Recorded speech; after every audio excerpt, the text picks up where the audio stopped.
سارا شوقی سے کھانسی تو ثنا نے اس کے ہاتھ پہ ہاتھ مارا۔ ذرا سچ سچ بتانا، یہ گانا کتنی بار ریوائنڈڈ کیا گیا ہے؟ 1 2 3 بلکہ 7ویں بار، اس نے حساب لگا کر بتایا۔ نریم ذرا جا کر پوچھو تو، اتنے ٹرجنڈی گانے سننے کا مطلب کہیں لڑائی وڑائی تو نہیں ہوگی؟ جاؤ شاباش، امارا نے اسے باہر دھکیلا۔ کیوں یہ شخص مجھے اشتہار بنا رہا ہے؟ اس نے پاؤں مار کر دروازہ کھولا۔ ڈیک کی پرشور آواز اس کے کانوں سے ٹکرائی۔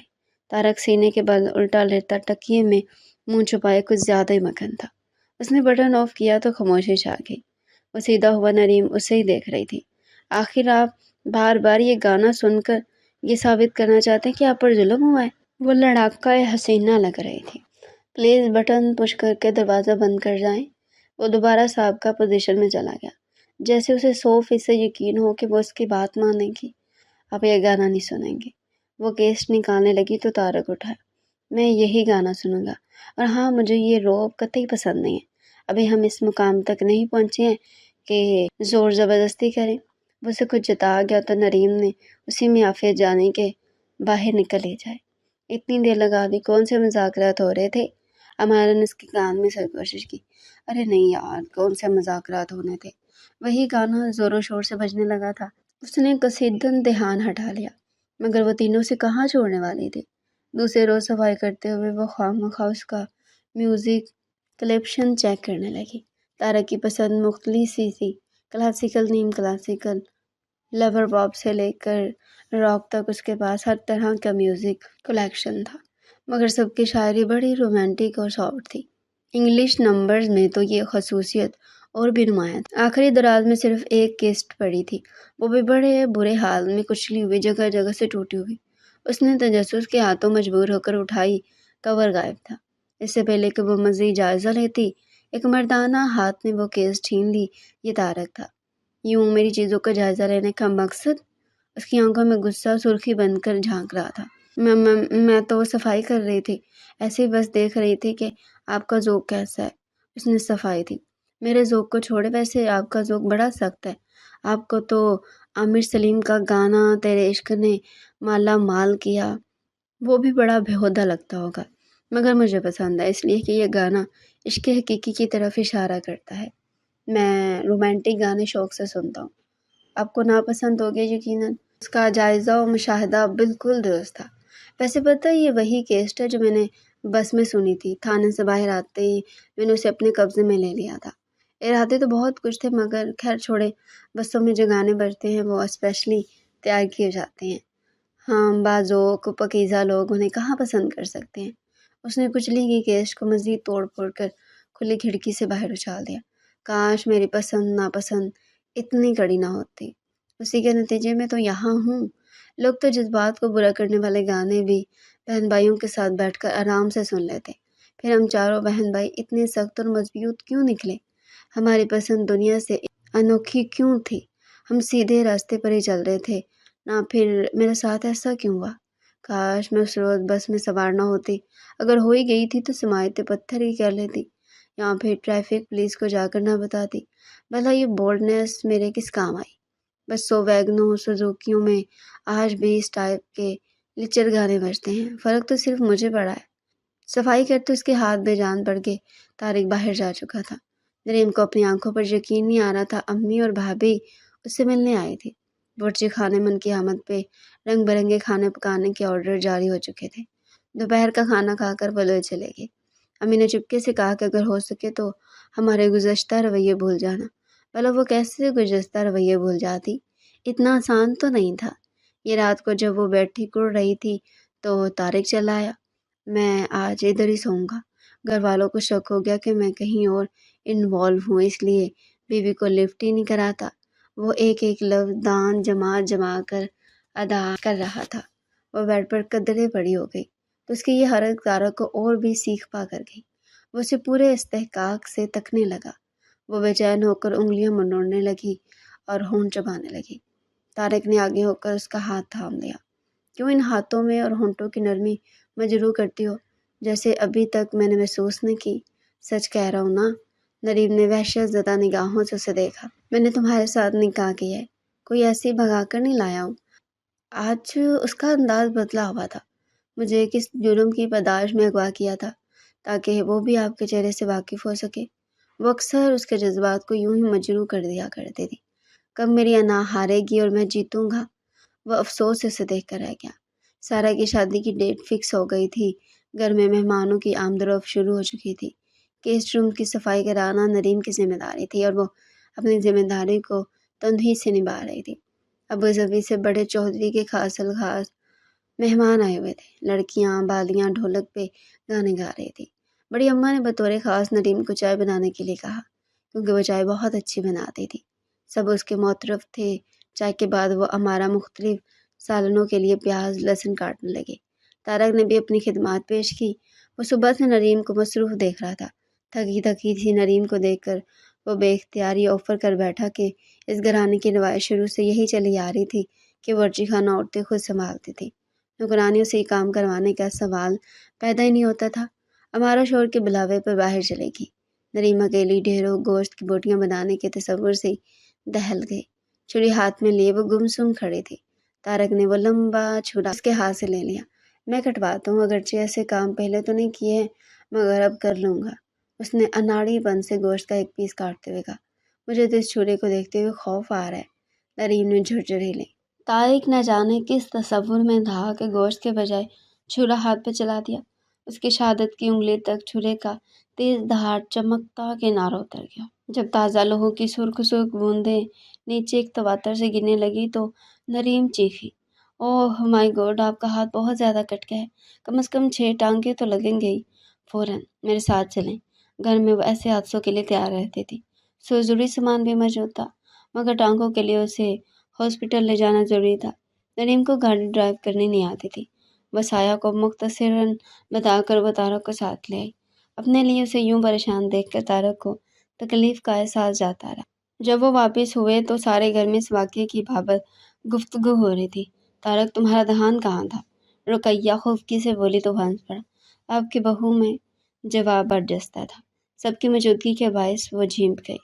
سارا کی شادی کی تمام رسموں کو اس نے بڑا انجوائے کیا۔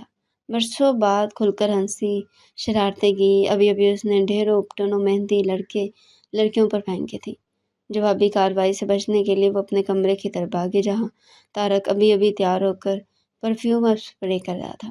پلیز مجھے چھپا لیں۔ وہ اس کے اور ڈریسنگ ٹیبل کے درمیان آ گئی۔ ریڈ چوڑی دار پاجامہ، نیٹ والی پیلی قمیض اور سرخ دوپٹے میں ملبوس وہ لمبے بالوں کو پراندے میں جکڑے سینے پر ڈالے کھڑی اس کی مدر کی منتظر تھی۔ طارق کا دل بے ایمان ہو گیا۔ لمحہ بھر میں اس کے بازو نریم کے گرد حائل ہو گئے۔ لیں چھپا لیا، کوئی اور حکم؟ وہ شرارت سے بولا تو وہ رونے کو ہو گئی۔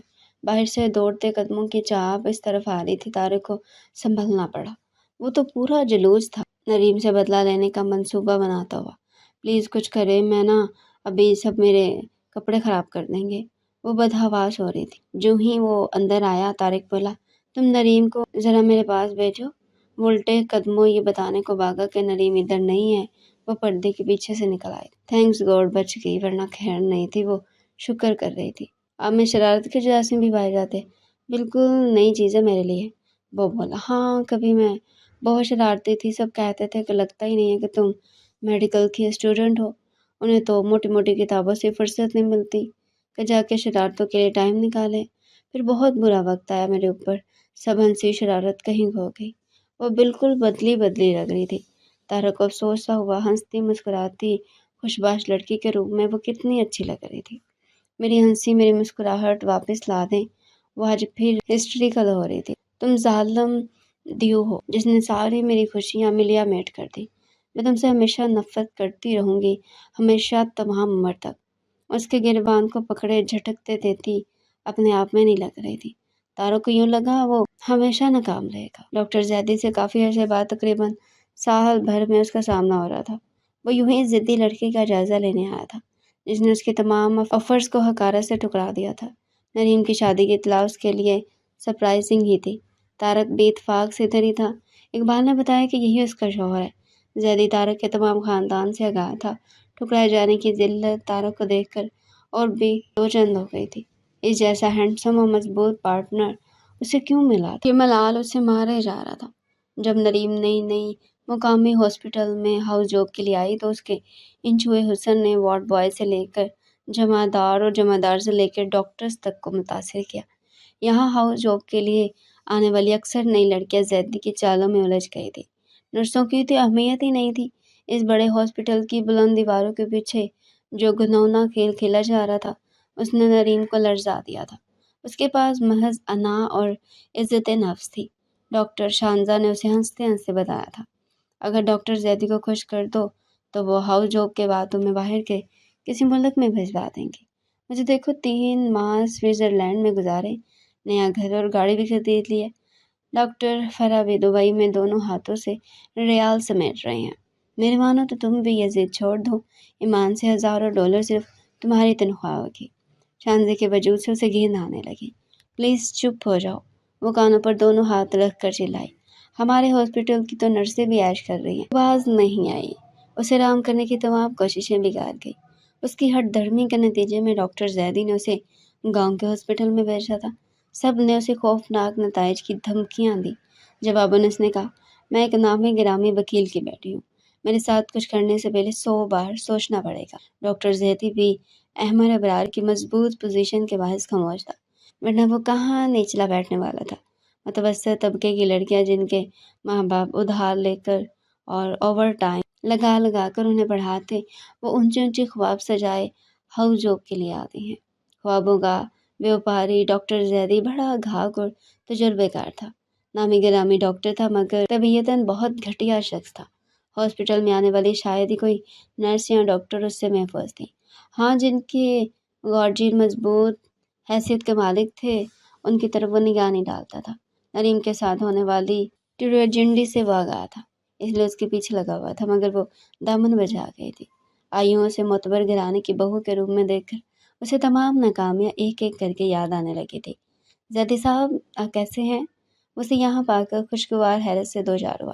بالکل A1، بس یہاں کا جائزہ لینے آیا تھا کہ مجھے بڑی شکایات مل رہی تھی۔ یہ ڈاکٹر نریم کے بارے میں، میری ہاسپٹل میں کام کرتے تھی، ہر ڈاکٹر کے ساتھ اس کا افیئر تھا، اس لیے تو میں نے اسے یہاں بھیجا تھا کہ اس کے ہوش ٹھکانے آ جائے، مگر وہ باز ہی نہیں آئی۔ سب کہہ رہے کہ وہ یہاں کا ماحول بھی خراب کر رہی ہے۔ ویسے ایک بار وہ اغوا بھی ہو چکی ہے۔ زیدی نے تاک تاک کر نشانے لگائے تھے۔ طارق کا چہرہ دھواں دھواں ہو گیا۔ کہ نریم اتنے ہلکے کردار کی ہے، اسی لیے بنا وہ واپس آیا؟ بڑی اماں نے پوچھا تو اس نے طبیعت کی خرابی کا بہانہ کر دیا۔ در حقیقت اس وقت اس کے اندر بھانبڑ چل رہے تھے۔ اس کا بس نہیں چل رہا تھا کہ ساری دنیا کو تہس نہس کر ڈالے۔ نریم آج ڈاکٹر زیدی سے بڑے اعتماد سے ملی تھی۔ طارق کا ساتھ اسے بہادر بنا گیا تھا۔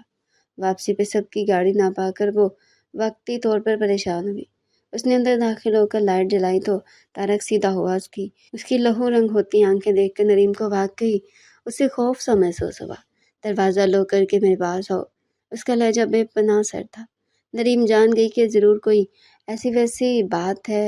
مرے مرے قدموں سے وہ اس کے اشارے پہ اس کے سامنے بیٹھ گئی۔ جب گاؤں میں نے تمہیں دیکھا تو دل میں پسندیدگی کی لہر بھامتے ہوئے بے پناہ خوش ہوا کہ میری پسند ایک مضبوط کردار کی لڑکی ہے۔ اتنی مضبوط کردار کی لڑکی جو فضول قسم کے گانے بھی سننا گناہ سمجھتی ہے۔ محض اتنی سی بات پہ وہ لڑکی ایک مرد کے انتقامی جذبوں کا شکار ہوگی۔ جب میں نے تمہیں دوبارہ دیکھا تو تم پہلے سے بڑھ کر مضبوط لگی۔ تمہیں اپنانے کا خیال روز بروز میرے دل میں جڑ پکڑتا گیا۔ میں حقیقی معنوں میں اپنے اس گھٹیا فعل پر شرمندہ ہوا، تم سے معافی مانگی اور تمہیں اپنی زندگی میں شامل کر لیا۔ تم مجھے بہت بدتر اور اپنا آپ کمتر لگتا کہ میں ہلکے کردار کا ہوں۔ تم سے چاہت اس انتہا تک بڑھ چکی تھی کہ تمہاری مرضی کے بغیر میں نے تمہیں چھونا بھی گوارا نہیں کیا۔ حالانکہ تم میرے قبضے میں تھی اور میں ایک زورآور مرد تھا۔ پھر یہ کہ میری انا ہارنے لگی تھی۔ میں تمہاری خواہش پہ تمہارے گھر والوں کے سامنے تمہیں اغوا کیے جانے والا راز کھولنے پہ تیار ہو گیا تھا تاکہ تم سر اٹھا کر جی سکو۔ مگر زیادی مجھے مل گیا۔ آج پتہ چلا کہ میں تو خواہ مخواہ احساس کمتری کا شکار ہے۔ جس لڑکی نے میرے سامنے نام نہاد پارسائی مضبوطی کا ڈرامہ رچا رکھا ہے وہ تو بڑی گئی گزری ہے۔ طارق کے لہجے اور نگاہوں میں بڑی نفرت تھی جس نے نریم کو لرزا دیا۔ وہ جھوٹ بولتا ہے اس لیے کہ میں نے اسے منہ لگانا گوارا نہیں کیا تھا، اس نے کہنا چاہا مگر وہ بات کاٹ گیا۔ اس وقت میرے سامنے سے چلی جاؤ، شاید میں تمہاری جان ہی لے بیٹھوں۔ وہ بڑا جنونی لگ رہا تھا۔